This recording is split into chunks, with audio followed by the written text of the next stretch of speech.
I pledge allegiance to the taco stands of the United Tacos of America and to the taqueros and abuelas of this great land, one nation under tortillas with limones and salsas for all.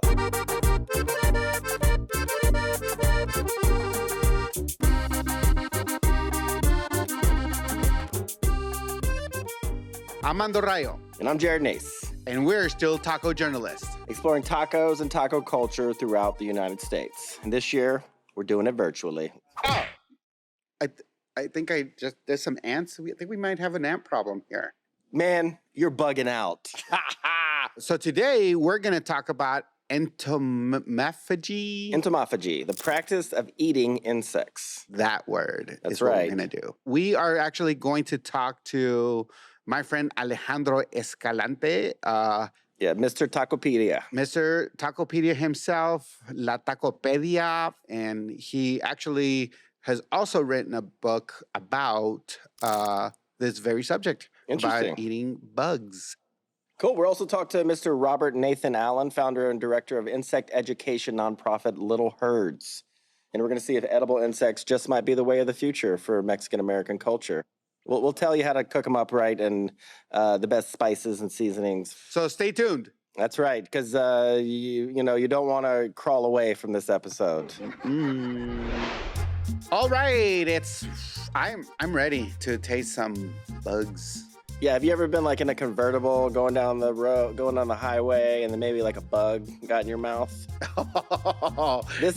We're gonna be doing that, but on purpose. On purpose. That's right. Right. Yeah, we're gonna be tasting some chapulines. That's right. Some crickets.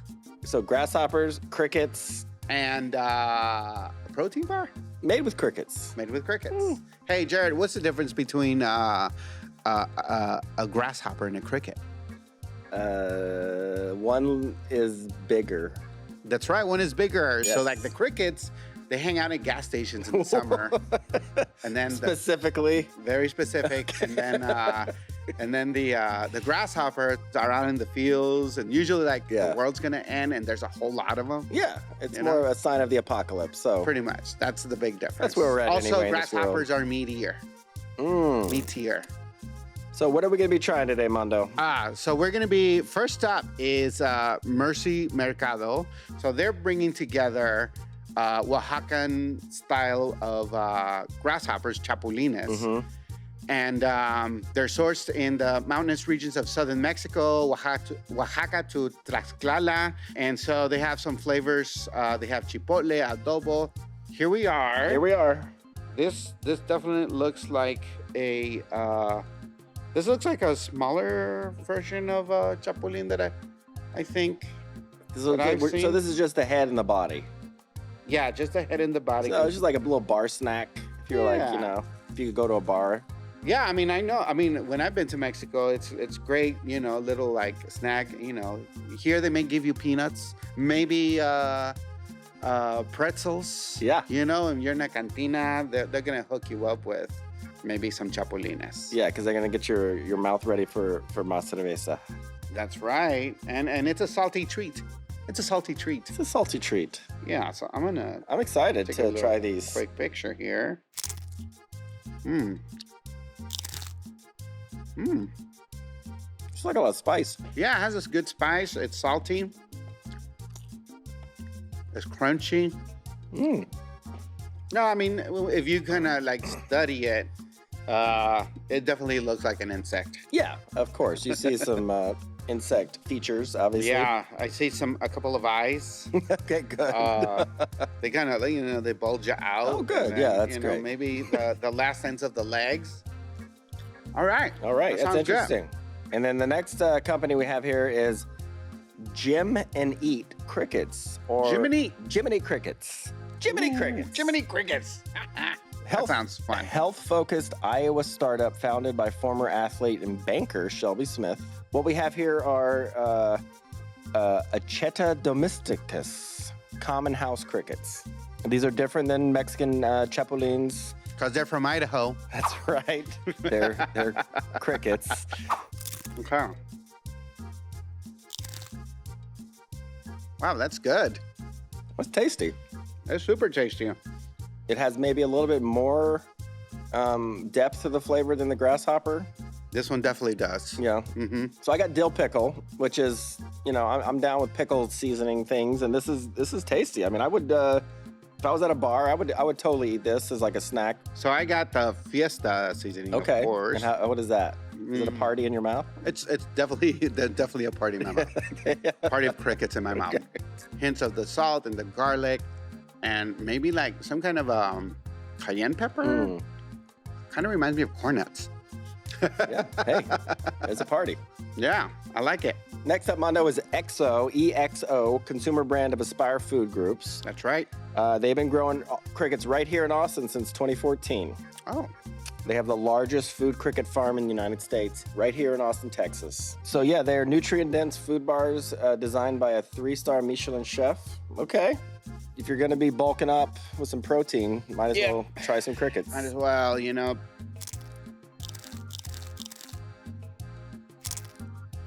All right. I mean, it's just, Yeah. I mean, there's a lot, it just tastes like a protein bar it to tastes me. like a protein bar. It's chewy. There's a couple of bits in there. Maybe it's a leg. I have the peanut butter. It's a peanut. That's a peanut. It's definitely a peanut The butter. head of a cricket. No, it's not the head of a cricket. It's a peanut, Okay. actually. All right. Well, That was it. That we did was, it. You saw us eat bugs. That was great. That was great. Yes. I saw a bug around here in the taqueria, and it's time for us to bug out. That's right. But come back, because there will be more bugs. Little minions. Little bugs. Yeah. Trying bugs. All right. right. Stick around. We'll be back.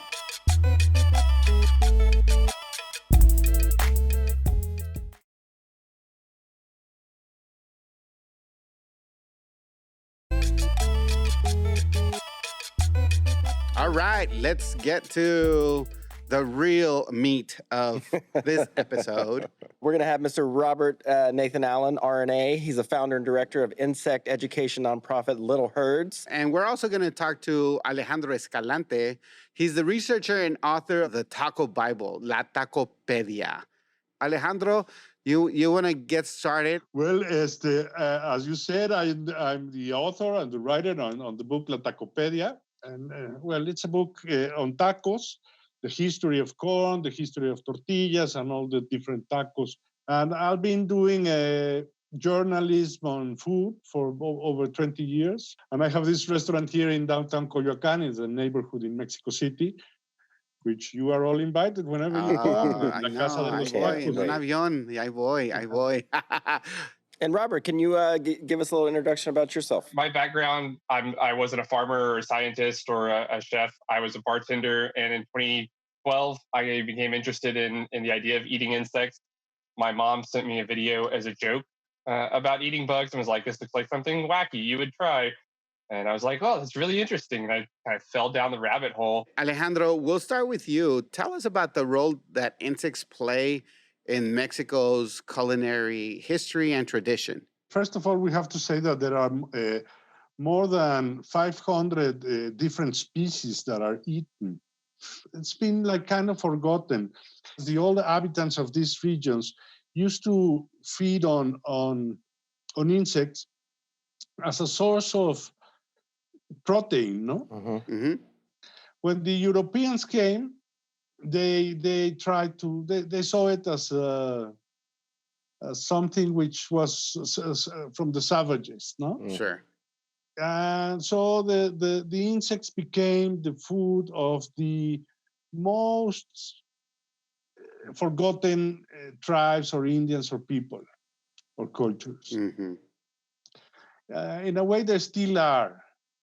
From these over 500 species, only 7, maybe 10 are most known and more harvested. Some of them are even endangered over harvest because there is almost no production. The insects are in the future, but they need protection right now, no? Yeah. And Robert, can you tell us a little bit about Little Herd's mission and how the organization came about? Yeah, well, first off, I want to kind of build on what Alejandro was sharing. A lot of the way that our food culture thinks about insects to begin with is steeped in things like colonialism and othering of people that didn't adopt the same diets that we had. So Little Herd's goal is to help people that are trying to figure out how to farm these insects in ways that are more environmentally friendly, more resource efficient, in ways that can help feed more people in those communities where they're from. And we really see insects not just as a source of food for people, but also as a source of food for our animals, our cats and dogs, our pets, but also for our livestock. Because when you're feeding things like chickens and fish on what they're naturally designed to eat instead of a grain, Right. You're going to get a tastier, healthier egg. You're going to get a healthier animal. I have chickens. They naturally look for grubs all the time. Thinking about like what they naturally eat, it just makes sense. Alejandro, tell us about your restaurant and like what can we find on the menu? Of this over 500 species, most of them are eaten in tacos. Yeah. Because good thing for us. And so there are the traditional recipes for every insect has its own way, like the grasshopper, los chapulines in Oaxaca style. They are with garlic, chile, and lemon, Sí. Which is fantastic. And they are eaten in tacos or just like peanuts for along with a glass of mezcal. Yeah, of course. They go fantastic in that way. The other most appreciated insect is the agave worm, el meucuil, el gusano blanco de maguey. Sí. Because of this, the subtleness of the taste. It's a really mild flavor, and it has the texture when it's well done. It's crispy on the outside, and the inside is really like buttery. The other is the insect, which is also a delicacy, is the escamol, which is the larva of the ant. And the traditional way to cook it is with onion, chile, epazote or cilantro, and fried with butter, no? So, RNA, what are some of the things that you learn about the both the ecological benefits of eating insects and nutritional benefits? Generally speaking, most insects have a really good protein profile as a complete protein, like an animal protein. They have the essential amino acids that our body needs. So we're really just starting to scratch the surface, understanding how these insects are nutritionally beneficial for us. But then, like you mentioned, the environmental benefits as well. So they're very water efficient. And with fresh water being such a critical resource for farming, everywhere in the world, that's definitely something that's a big benefit. They have a really good feed conversion ratio. So they produce a lot of food for the amount of food that we're giving them. You know what they also are very efficient at is my mezcal drinking. So every time I'm like eating chapulines with mezcal, it's very efficient for me. So, so speaking on that, Alejandro, this is the last question. Why do you think eating insects is more taboo in the U.S. than Mexico? Because of the legs, no? The legs. I know, right? Yeah. Yes, I think it's that, no? Because the crunchiness is kind of nice, no? Yeah, it is actually. I mean, the grasshopper, when you're crunching on them, they feel good. What it doesn't is the leg stuck in between the teeth. No? Is the worm at the bottom of a tequila bottle? Is that some gringo made that up, or is that a... No. It's not a gringo thing. It is like a very delicate spice because the flavor is really strong. You get it, you taste it, and it comes back and back. It has a long aftertaste. But yes, no, it's not a gringo thing. Okay, just wanted to know, making sure. Making sure, double checking. Well, gentlemen, thank you so much for joining us. We really appreciate you. Adios. Gracias a ustedes. Thank you all. Okay.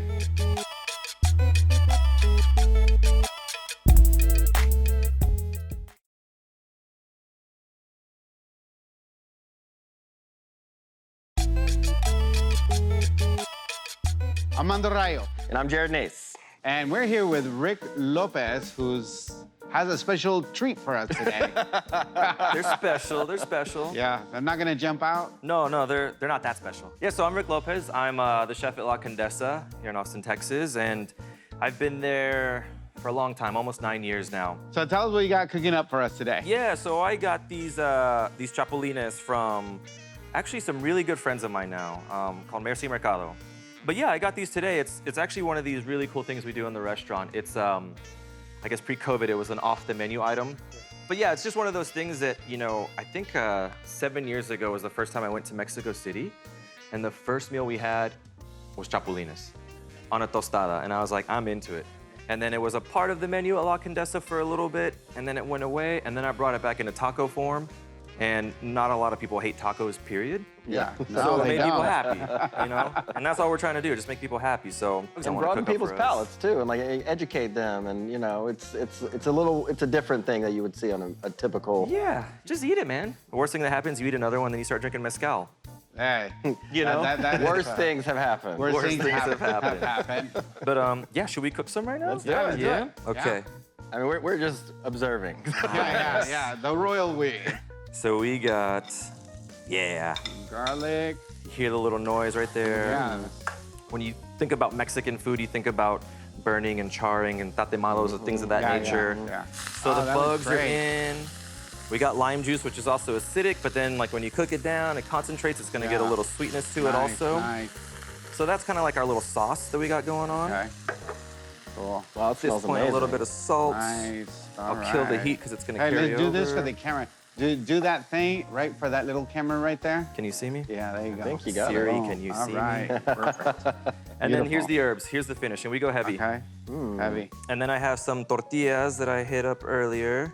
This looks legit. So we do Okay. our own corn in the house. Very This one nice. is from Oaxaca, this exact race. Okay. So it's Are you yellow doing corn. like a Nix tamal on that? Yeah, or? Great. we do. Great. Our thing is everyone's always like this. We're always rolling little balls Yeah. just to press them out and everything. So Yeah. like Nice. someone's talking to me, I'm always like this. Yes, what? Okay, send them in. No, but that's cool. You know, there aren't many, taco places downtown now. You know, you guys are doing like huitlacoche. You're expanding people's palates a little bit. We just want people to have fun, a little bit of education, because once you start drinking a little bit, we have, I think it's like 72 different bottles of mezcal. Yeah. So yeah. once you're going Mando down has that about rabbit hole- 72. Yeah. Right.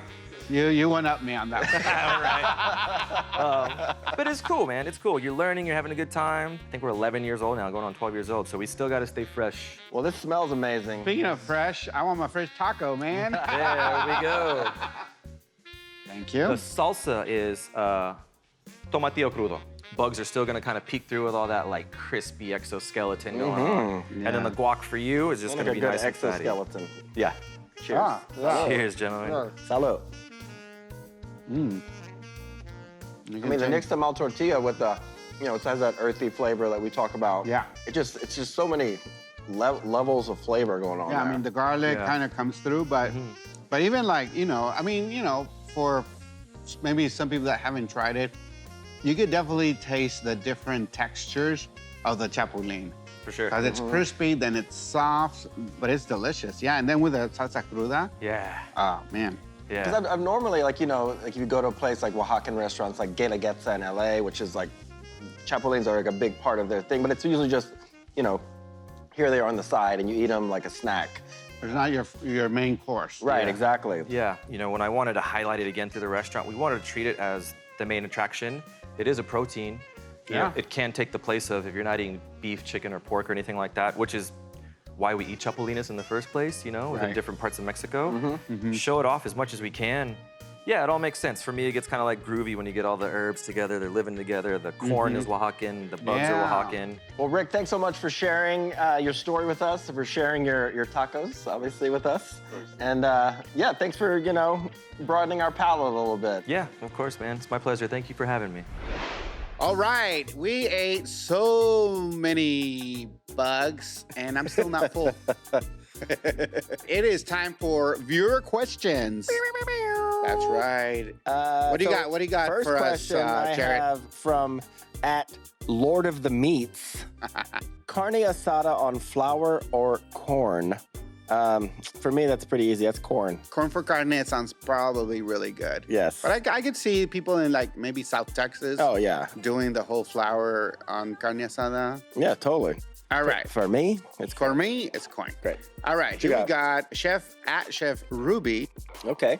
Can you please share a really good birria or cochinita pibil recipe? So I'm gonna go with birria. I got some beef, a beef roast, Okay. and also some beef ribs, right? And so we salt, pepper, cumin, some Ancho Chiles, some Guajillo Chiles, and a chipotle pepper. Definitely add peppercorns and cloves and thyme, bay leaves, ginger, cinnamon, tomatoes, a little bit of tomatoes, salt and onion. You know, we can't put the birria online, but we can put the recipe so you can make it yourself. That's right. That's right. That's another episode of United Tacos of America. We definitely ate some bugs today. That's right. I'm all about, bugging out. Yes, for I this know. episode. And we did do that. The chapulines, the crickets, the protein bar, the tacos. It was great to talk with Alejandro Escalante and Mr. Robert Nathan Allen. Thanks for Chef Rick Lopez from La Condesa here in Austin. Well, thanks again for sticking around. We always love making these shows. We're glad you're watching them. That's right. And we'll see you next time. Maybe one more time. Peace. Laters.